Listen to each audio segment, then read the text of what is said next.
Bakati.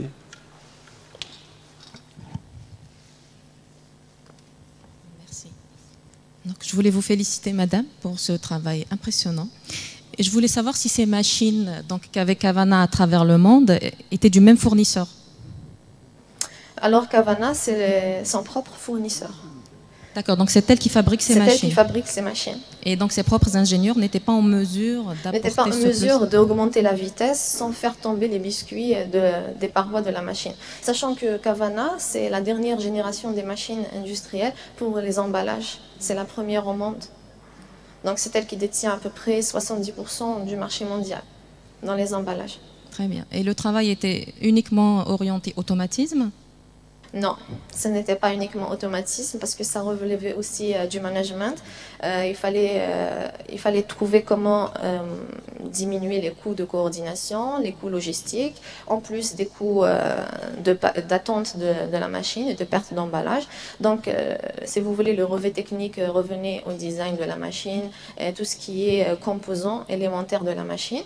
Et le côté managérial, c'est vraiment les équipes de projet parce que il faut savoir aussi qu'en tant qu'ingénieur, il y a la maison mère qui est en Italie et il y a les succursales.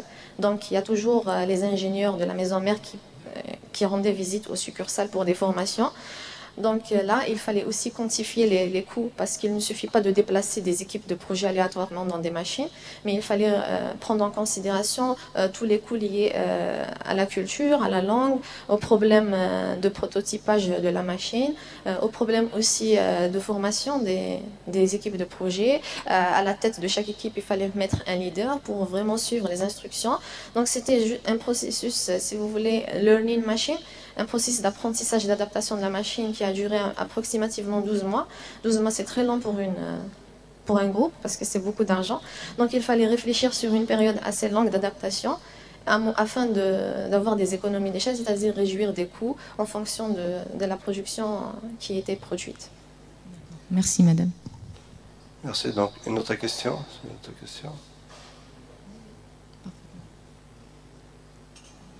Bastien.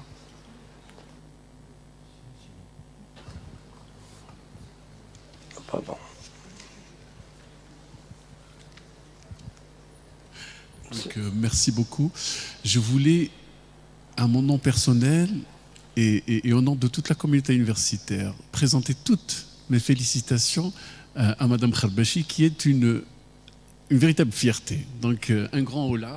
Je vous remercie. Ceci d'une part. D'autre part, c'est un message également pour tous nos doctorants, je vous le dis clairement. Ce que vous avez vu, donc bien que je ne suis pas spécialiste dans le domaine, je risque de dire des bêtises, donc je ne vais pas... Vous avez vu que c'est très très réalisable et c'est très très réaliste. Donc c'est un travail qui est à la portée de vous tous et vous toutes. Donc ce n'est pas... peut-être, effectivement, il y a l'importance de l'environnement, de l'évolution de l'idée, mais ceci dit, in situ, en Algérie et ailleurs, les conditions aussi peuvent être rassemblées. Les conditions peuvent être rassemblées. Il faut juste avoir, ou si vous voulez, être suffisamment sensibilisé à l'importance de l'environnement et aux acteurs qui doivent vous entourer pour finalement valoriser suffisamment un peu l'idée ou l'invention. Deuxième point, donc ça rejoint un tout petit peu les communications de tout à l'heure et celles de Madame. Madame a bien montré qu'il y a eu brevet d'invention, mais également des publications. Notre tutelle, donc je discute avec M. Bouddha, notre vice-recteur chargé de la post-graduation, PGRS, et des textes sont prévus. Vous pouvez clairement soutenir avec un brevet d'invention au MPI. 50 points pour le brevet international et 25 points pour le brevet INAPI. Le texte, c'est le texte, monsieur le vice-recteur. Donc c'est l'arrêté... Ah, excusez-moi. Oui, le premier texte. Merci beaucoup. Donc c'est l'arrêté 547, vous pouvez prendre note. C'est l'arrêté 547 du 2 juin 2016. Donc dans son article 34, il est clairement dit Donc la demande de soutenance de la thèse est recevable sur la base de l'obtention par le doctorant de 180 points répartis conformément à une annexe. Alors je vous lis rapidement l'annexe 2 sur la partie valorisation des travaux scientifiques. Alors publication internationale de rang A, 50 points. Brevet PCT au MPI, 50 points, donc c'est l'équivalent. Vous pouvez soutenir avec des brevets. LMD, oui, on est d'accord. Mais là, la grande majorité écrasante, c'est bien les doctorants LMD qui... L'habilitation aussi. L'arrêté 170 du 20 février 2018, fixant les modalités de mise en œuvre des dispositions relatives à l'habilitation universitaire. Donc, dans la production scientifique, on peut aussi faire valoir un brevet au MPI. C'est écrit, hein, c'est noir sur blanc. Voilà. Je vous laisse tous les textes. Un grand merci, monsieur le vice-recteur. C'était juste, oui, quelques questions. C'est le président qui décide. Dernière question. Merci, merci beaucoup, monsieur le président. Je voudrais juste revenir sur si j'ai bien compris, avec madame Kharbachi, si j'ai bien compris, c'est l'entreprise qui a sollicité l'université pour régler un problème technique, et non pas l'inverse.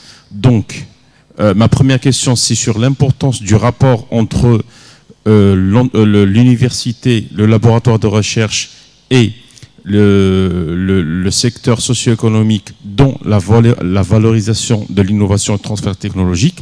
Deuxièmement, est-ce que votre université, votre labo, travaille avec d'autres sociétés, qu'elles soient chinoises ou à l'échelle internationale, pour régler les problèmes techniques les problèmes techniques qu'elles rencontrent au quotidien?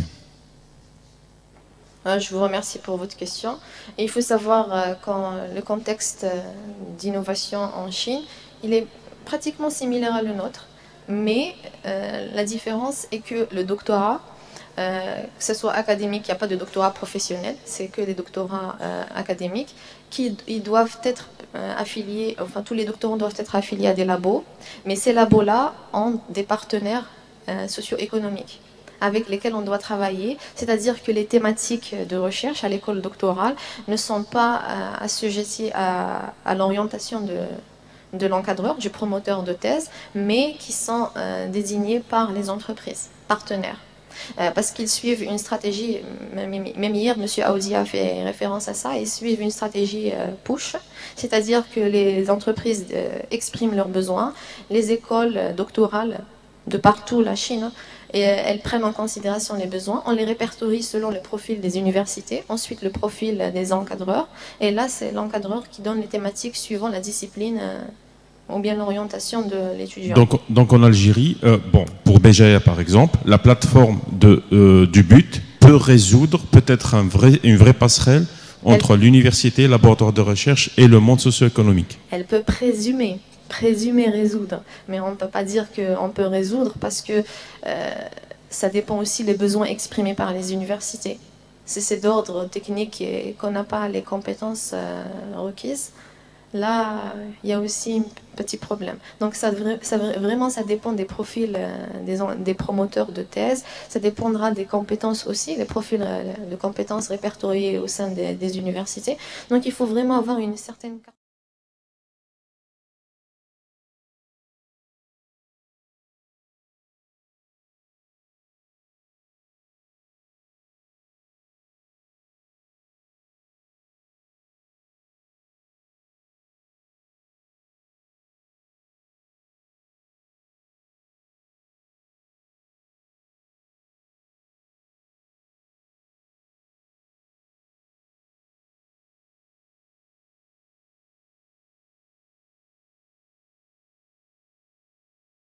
Article, tandis que pour l'Organisation mondiale, ce n'est pas la même chose. À l'Organisation mondiale, il faut attendre, le temps d'attente, c'est 12 mois. Donc là, vous avez l'avantage en Algérie. Ah ben non, parce que pour moi, le brevet, quand je l'avais déposé, c'était en 2014, je ne sais pas ce que les lois ont changé, hein, mais c'était en 2014, et je devais attendre 2015 pour pouvoir publier.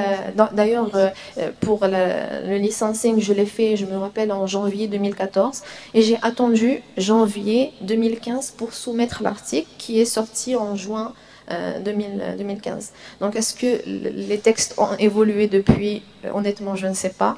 Mais le temps d'attente à ce moment-là, parce que c'est ce qu'ils appellent, eux, le temps de propriété de... le temps de réserve, exactement. Eh bien, eux, pour l'organisation à cette époque-là, c'était 12 mois. C'est toujours maintenant. D'accord, d'accord, d'accord, ok.